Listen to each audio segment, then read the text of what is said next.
Palau de la Música Catalunya.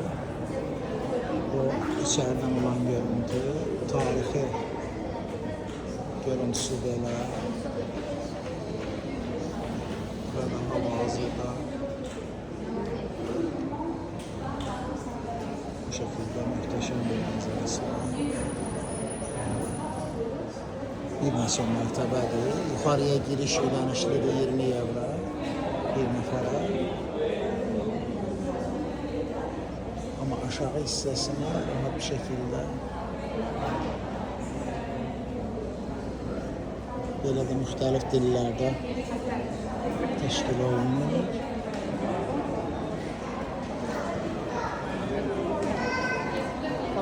Çok güzel bir mekandır. Mütləq vaxtınız ve istəyiniz olsa mütləq gəlin.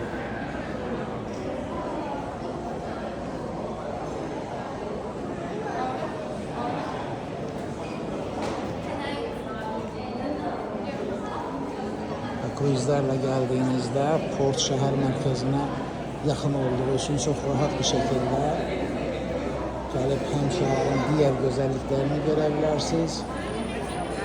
Hem burada çay, portföyünde yan atıştırmalıklar, her güzel manzara bu mekanda unutulmaz bir vakit geçirebilirsiniz.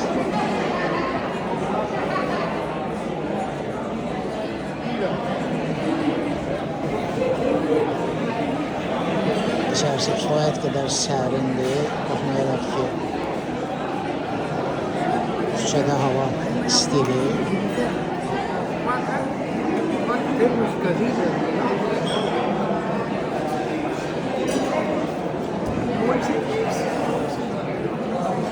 Hər sütunda farklı.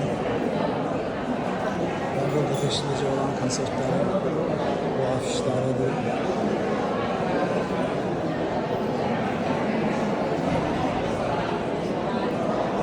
Bahçesi var. Hoş bir bahçesi var. Bahçesinde yerleşilebilir akşam saatlerinde.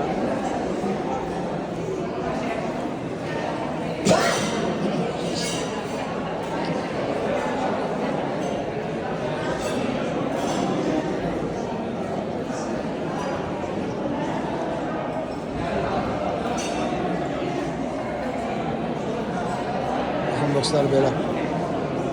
Yani Barcelona'ya geldiğinizde yarım saatinizi falan ayırabileceğiniz ve hakikaten unutulmaz bir vakit geçireceğiniz bir mekan. Konser salonu.